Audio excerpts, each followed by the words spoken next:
पूरे देश में आज रात 12 बजे से संपूर्ण देश में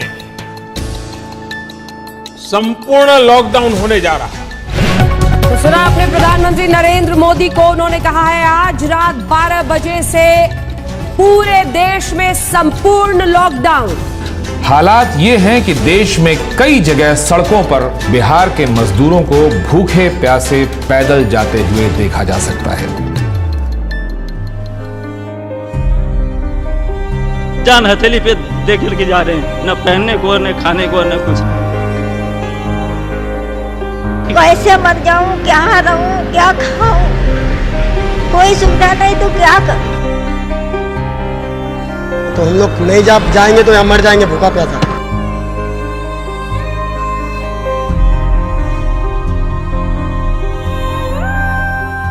मेरे हस्बैंड खत्म हो गए, मेरा बाबू चला गया हमको छोड़ के।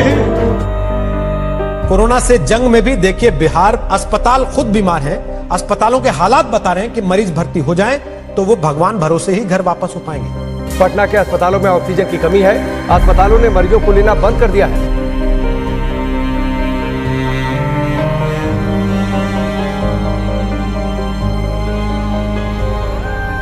समझ लो ऐसी यादें हैं कि मरते दम तक नहीं भूल पाएंगे।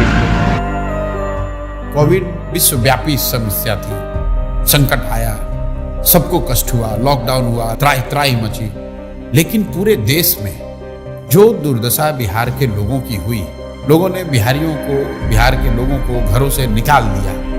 लोगों को बस तक नहीं मिला, ट्रेन नहीं, गाड़ी नहीं, पैदल चल के बच्चों को लेकर अपनी पोटली, अपनी जीवन की पूरी कमाई जमा पूंजी लेकर हजार किलोमीटर महिलाएं बच्चे पैदल चलकर आए। महीनों तक वो नजारा चलता रहा और हम जैसे लोग सारी शक्ति, ताकत, साधन होने के बावजूद कुछ नहीं कर सके। पैसा लगा कि नहीं, अगर भगवान ने शक्ति बुद्धि दी है कुछ ऐसा करना होगा जिससे कि समाज सुधरे। नेताओं को जिताते हराते रहने से कुछ नहीं होगा। मेरा मोह भंग हुआ, फिर साल भर अपने लिए रखा, सोचने के लिए, समझने के लिए कि क्या करना है, कैसे करना है। और तय करके जब 2 मई 2022 को मैं आया बिहार में, 2 अक्टूबर से गांधी आश्रम पश्चिम चंपारण से पदयात्रा शुरू करेंगे। हर गांव, हर शहर, हर गली, हर मोहल्ले, हर पंचायत में पहुंचने के लिए पूरे बिहार में एक बार जाने का प्रयास करेंगे। जन सुराज क्या है? ये समाज की मदद से एक नई राजनीतिक व्यवस्था बनाने का प्रयास है। लहरा दो सरकशी का परचम, लहरा दो गर्दिश में फिर अपनी सरजमी का परचम, लहरा दो। पूरे बिहार में 3 बरस पैदल चल के आपके गांव समाज को मत कर आपके बीच से ऐसे आदमी को चुन कर निकालेंगे जिसके पीछे अपना पूरा पैसा, शक्ति, ताकत, बुद्धि सब लगाएंगे और आपके आशीर्वाद से उसको जिता कर लाएंगे। वोट चाहे जिसको भी दो, एक बार वोट अपने बच्चों के लिए।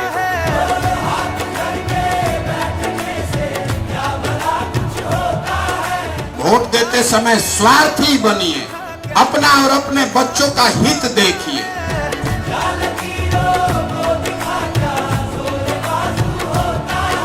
जन सुराज पदयात्रा किसी और पदयात्रा से बेहद अलग है। इसका लक्ष्य सुर्खियां बटोरना नहीं, लोगों के बीच जाना था, उन लोगों की समस्याएं, उनका दुख समझना था जो आजादी के 7 दशक बाद भी मुख्य धारा में नहीं पहुंच पाए। प्रशांत किशोर उस बिहार को ढूंढने निकले थे जो विकास की दौड़ में इतना पीछे छूट गया था कि वहां उम्मीद की कोई किरण तक नहीं पहुंचती थी, जिसे देश के सभी नेताओं और दलों ने न सुधर पाने वाला राज्य मान लिया था। जन सुराज पदयात्रा का कोई समय निर्धारित नहीं है। जब तक एक पंचायत की सभी समस्याओं का पता न चले, अलग अलग समाज और वर्गों के लोगों की मुश्किलों का पता न चले, तब तक प्रशांत किशोर उसी पंचायत में रहते। बिहार में ये पहली बार हो रहा था कि कोई व्यक्ति पायदान में खड़े आखिरी शख्स तक पहुंच रहा था, उससे बात कर रहा था।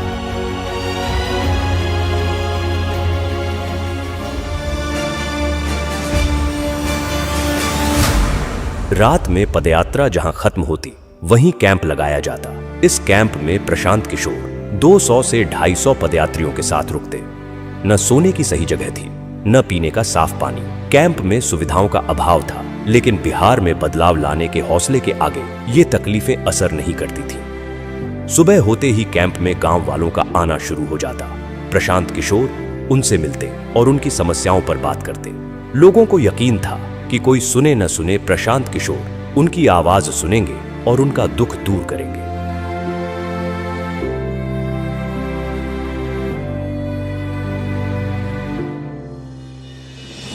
पदयात्रा हर वक्त चुनौतियों से भरी हुई थी। हर पल एक इम्तिहान था। कई सड़कें ऐसी थीं जहां सिर्फ पत्थर नजर आते थे। वहीं कुछ गांव ऐसे थे जहां सड़क पहुंची ही नहीं थी। कभी इतनी बारिश होती कि घुटने तक कीचड़ भर जाता, तो कभी इतनी तेज धूप होती कि 2 कदम चलना भी एक चुनौती बन जाता। लेकिन इन सब के बावजूद प्रशांत किशोर चलते रहे। तेज धूप, कड़ाके की ठंड या मूसलाधार बारिश, हालात कोई हो, प्रशांत किशोर का मनोबल नहीं तोड़ सका।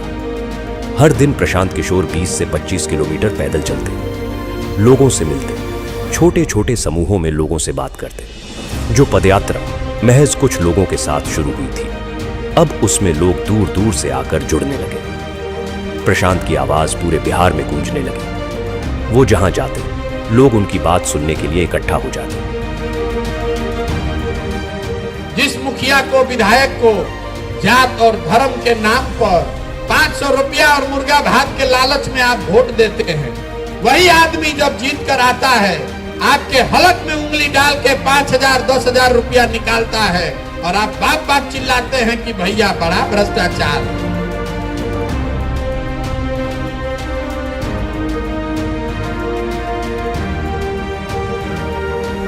लेकिन इसी बीच कुछ ऐसा हुआ जिसने सबकी सांसें अधर में लटका दी। लगातार खराब रास्तों पर रोजाना 20 से 25 किलोमीटर चलने की वजह से प्रशांत किशोर की कुछ मांसपेशियां फट गईं। वो चलने फिरने में असमर्थ हो गए। डॉक्टर ने उन्हें कुछ हफ्ते आराम करने की सलाह दी। समस्तीपुर में जब एंट्री हो रही थी, वैशाली से हम लोग समस्तीपुर की तरफ बढ़ रहे थे, तो शाम के बाद अचानक से हमारी नजर जब प्रशांत किशोर पे पड़ी तो उनके पैरों में बहुत तकलीफ थी। मतलब वो जूझ रहे थे उस तकलीफ से, उनसे चला नहीं जा रहा था। और चूंकि वो बहुत संकल्पित थे और जैसा कि सबको पता है वो बहुत जिद्दी आदमी है, 5-6 किलोमीटर का डिस्टेंस अभी और रह गया था। बावजूद इसके कई लोगों ने आके बताया, हम लोगों ने प्रशांत को कहा कि भाई आपसे नहीं चला जा रहा है तो आप किसी गाड़ी पे बैठ जाइए, वहाँ से हम लोग चलते हैं। लेकिन तब भी उन्होंने उसको किसी तरीके से कंप्लीट किया। शाम को जब पदयात्री आपस में बैठ के बातचीत कर रहे थे तो ये बातचीत चल रही थी, सब मायूस थे और एक बार के लिए लग रहा था कि अब शायद ये पदयात्रा कभी ना चले, जितना तकलीफ में प्रशांत किशोर उस वक्त दिखाई पड़ रहे थे। लेकिन महज कुछ दिनों के बाद ही उतने ही उत्साह के साथ उसी मोरवा ब्लॉक के लरुआ गांव से पदयात्रा फिर से शुरू होती है। तो वहाँ महिलाएं उनको आशीर्वाद देने के लिए लगातार आए हैं। सबकी आंखों में आंसू है, इमोशनल है। जैसे ही पदयात्रा चलती है कई लोग उनको गले लगा लेते हैं, कई महिलाएं उनके सर पे हाथ रख देती है उनको आशीर्वाद देने के लिए। बुजुर्ग आके बात करते हैं और गांव में भी एक उत्साह का माहौल होता है कि जिस व्यक्ति को यहीं पे चोट लगी थी वहीं से उनकी शुरुआत हो रही।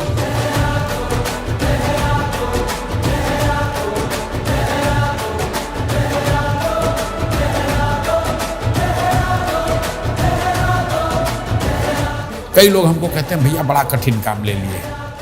मेरे घर वाले, मेरे दोस्त, मित्र, जानने वाले, सहयोगी सब यही कहते हैं ये तो बहुत कठिन काम आपने ले लिया है। मैं कहता हूँ भाई कठिन है इसलिए मुझे करना है, कोई दूसरा नहीं हिम्मत करेगा इसलिए मुझे करना है।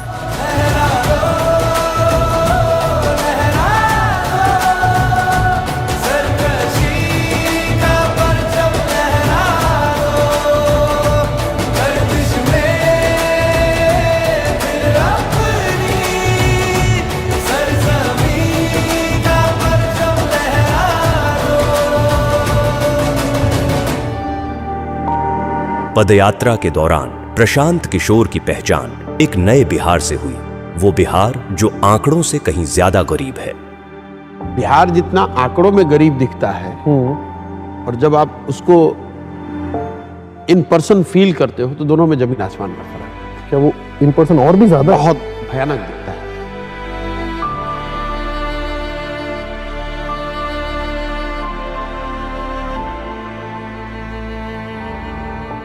जब आप उसको विजुअली देखते हैं, इंटरैक्ट करते हैं, तो कभी कभी वो मतलब घबराहट सी होती है, इतनी मतलब है घबराहट होती है, यार ये कैसे सुधरेगा, कितना पीछे छूट गए हम लोग। क्वाइट कॉमन, आप किसी भी सभा में आप बैठते हैं तो 5-10 ऐसी बूढ़ी महिलाएं आपको मिल जाएंगी, बुजुर्ग मिल जाएंगे जो कहेंगे कि हमारे पास कुछ नहीं है, 400 रुपये पेंशन मिलता है, वो भी नहीं आ रहा है, बच्चों ने मुझे निकाल दिया है, मेरे पास घर नहीं है। वो घबराहट होती है। मुझे घंटों में सोचता हूँ कि यार कैसे वो मैनेज कैसे करते हैं 400 रुपये में।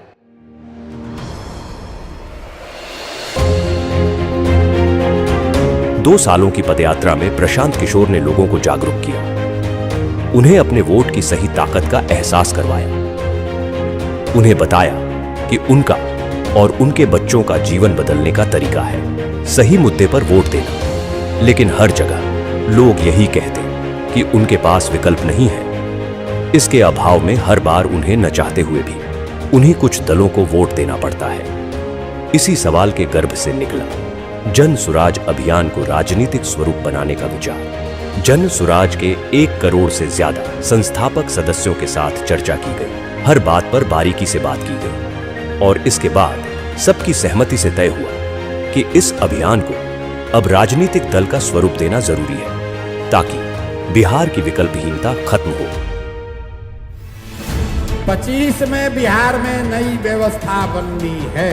आपने हाथ में राखी बांधी है, तब आपका हाथ पकड़ रहे हैं और भरोसा रखिए आपको भी हारने नहीं देंगे। 2025 में जनता का राज बनाए।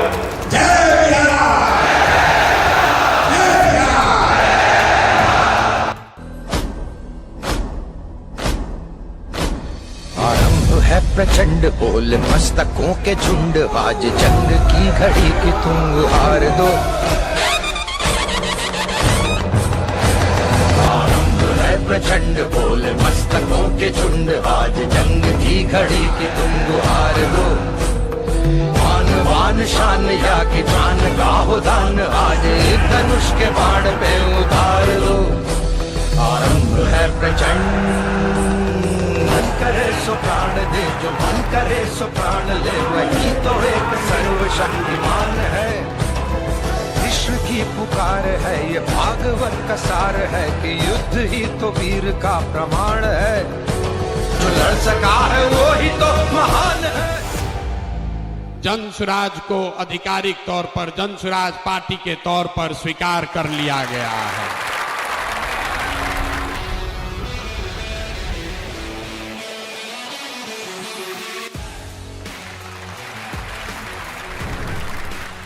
जन सुराज बिहार के युवाओं की जिद है कि जिस बिहार को इस देश के बड़े बड़े दल और नेताओं ने न सुधर पाने वाला राज्य, जातियों में बटा हुआ राज्य मानकर इसके हाल पर छोड़ दिया है, उसको सुधारने का जिम्मा यहाँ के युवाओं ने उठाया है। ये हमारी जिद है। जन सुराज बिहार के युवाओं का संकल्प है कि अगले 10 बरस में देश का सबसे गरीब और पिछड़ा राज्य बिहार, इसको देश के 10 सबसे अग्रणी राज्यों में शामिल कराकर ही दम लिया जाएगा। तो जन सुराज जिद है युवाओं का, जन सुराज हमारा संकल्प है, जन सुराज एक नई व्यवस्था है, लेकिन सबसे बढ़कर ये जन सुराज का सपना है।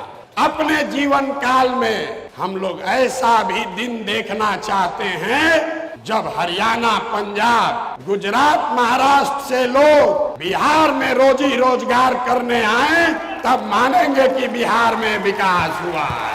होना चाहिए कि नहीं होना चाहिए? होना चाहिए कि नहीं होना चाहिए?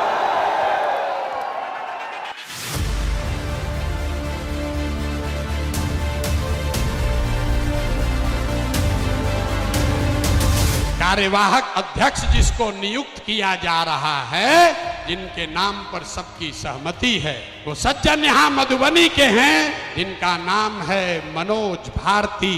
ये इसलिए नहीं है कि ये दलित समाज के हैं, ये काबिल हैं जो दलित समाज के भी हैं। ये पहला ऐसा दल होगा जहां पर उम्मीदवारों का चयन जनता के द्वारा किया जाएगा। जनसुराज अपने संविधान में लिख रहा है राइट टू रिकॉल। अगर टिकट पाने के बाद, आपका वोट लेने के बाद भ्रष्टाचार चालू किया तो उसका चाबी आपके हाथ में है। 2.5 वर्ष में उसको वापस बुलाया जाएगा। जनसुराज पार्टी का जो आधिकारिक झंडा होगा उसमें महात्मा गांधी के साथ साथ संविधान निर्माता बाबा साहब अम्बेडकर का चित्र भी शामिल किया जा रहा है। कमर कस लीजिए, जंग की शुरुआत ठान दी है, अब हम लोग पीछे हटने वाले नहीं हैं। जय बिहार, जय बिहार, जय बिहार, जय बिहार, जय बिहार। प्रशांत किशोर ने आज अपनी नई पार्टी लॉन्च की। पार्टी का नाम है जन सुराज पार्टी। इस मौके पर पटना के वेटरनरी ग्राउंड में प्रशांत किशोर ने बड़ा कार्यक्रम किया। उन्होंने कहा कि वो बिहारियों के सम्मान के लिए काम करेंगे। पार्टी के झंडे पर बापू और बाबा साहब दोनों की फोटो होगी।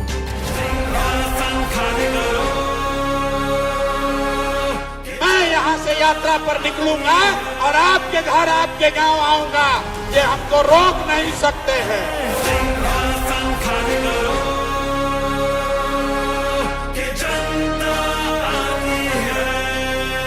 6 महीने के लिए कमर कस लो और अपने इस बेटे, अपने भाई पर भरोसा रखिए। नवंबर में आपको नई सरकार बनाकर, जनता की सरकार बनाकर देंगे।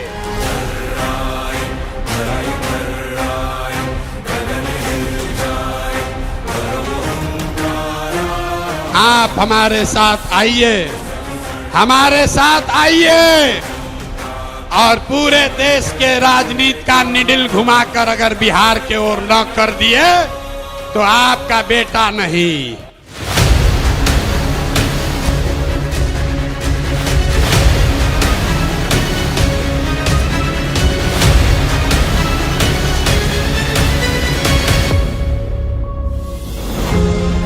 दल बनने के बाद एक बार फिर प्रशांत किशोर ने लोगों के बीच पहुंचना शुरू किया।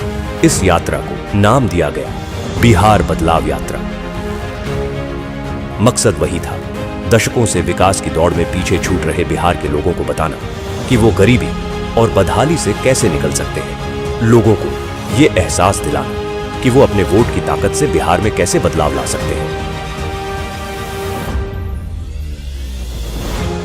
यात्रा की शुरुआत जयप्रकाश नारायण के पैतृक गांव सिताब दियारा से हुई, लेकिन वहां पहुंचकर पता चला कि जेपी के घर का बिजली कनेक्शन कटा हुआ था क्योंकि बिजली बिल का भुगतान नहीं किया गया था। इस स्थिति से साफ हो गया कि 40 साल से जेपी के नाम पर राजनीति करने वालों की मानसिकता क्या है। प्रशांत किशोर ने इस स्थिति को जनता के सामने रखा। भाई बताइए, जेपी के घर में भारत रत्न आपने दे दिया, आप जेपी की महिमा मंडन कर रहे हैं, नाम पर कुर्सी पर बैठे हुए हैं और उनके घर में बिजली नहीं है, अंधेरा रहता है। इससे ज्यादा दुर्भाग्य की बात क्या हो सकती है। नतीजा यह हुआ कि जेपी के घर की बिजली बहाल हुई। इस तरह बिहार को बदलने की यात्रा की शुरुआत जेपी के घर की स्थिति बदलकर हुई। 1 साल से कटी हुई है डिस्कनेक्ट में। आज प्रशांत साहब आए हुए हैं तो बिजली चालू हो गई यहाँ पे। बिहार बदलाव यात्रा ने इस बात को साफ कर दिया कि प्रशांत किशोर ने लोगों के मन में उम्मीद भर दी है। वो जहां जाते हजारों की भीड़ उनके स्वागत में खड़ी रहती। लोग दूर दूर से प्रशांत किशोर को सुनने आ रहे थे। वोट बिहार का तो फैक्ट्री कहाँ लगना चाहिए, बिहार में कि गुजरात में? सबको बोलना है, वोट बिहार का तो फैक्ट्री कहाँ लगना चाहिए, बिहार में कि गुजरात में? बिहार में कि गुजरात में?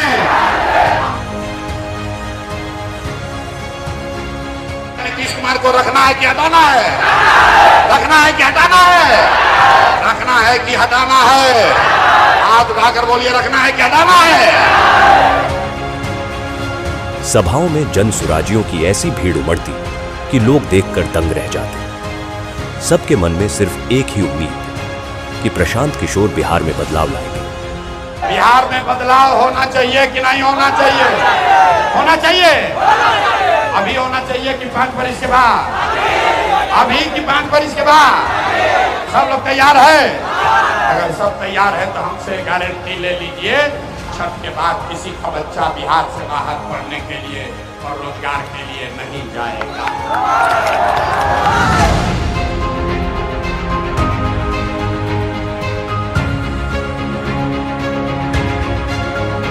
प्रशांत किशोर ने बिहार में इन 3 सालों में जो करके दिखाया है, उसने बिहार की राजनीति की दशा और दिशा दोनों बदल दी है।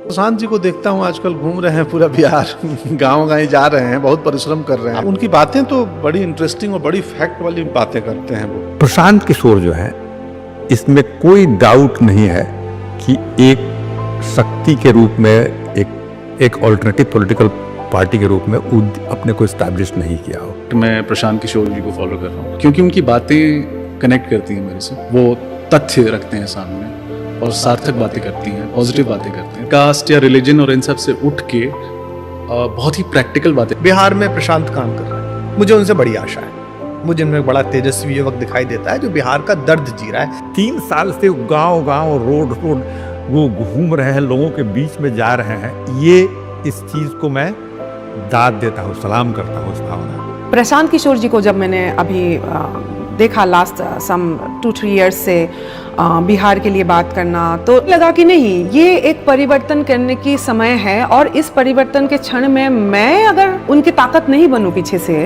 तो फिर मैंने क्या किया? फिर मैं समझती हूँ कि ये भी एक मोमेंट है कि बिहार की जो परिवर्तन की बात है, सपोर्ट करने की जरूरत है उनको। भारत की जो राजनीति उसमें प्रशांत किशोर जैसे लोगों का बोलबाला होना ही चाहिए। प्रशांत किशोर तो बहुत बढ़िया आदमी, राजनीतिक सूझबूझ तो उनके अंदर सबकी है। अब तो हवाएं ही करेंगी रोशनी का फैसला, जिस दिए में जान होगी वो दिया रह जाएगा।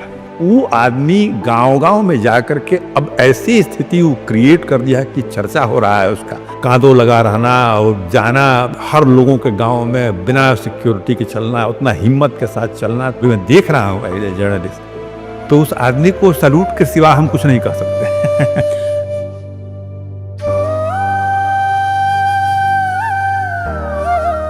जीवन में मेरे पास जो कुछ भी है वो सब कुछ मैंने इसमें दांव पर लगाया है, अपना सब कुछ झोंका है इस पर, और ये तय करके आए हैं कि चाहे जो भी करना पड़े, किए बगैर मानूंगा नहीं।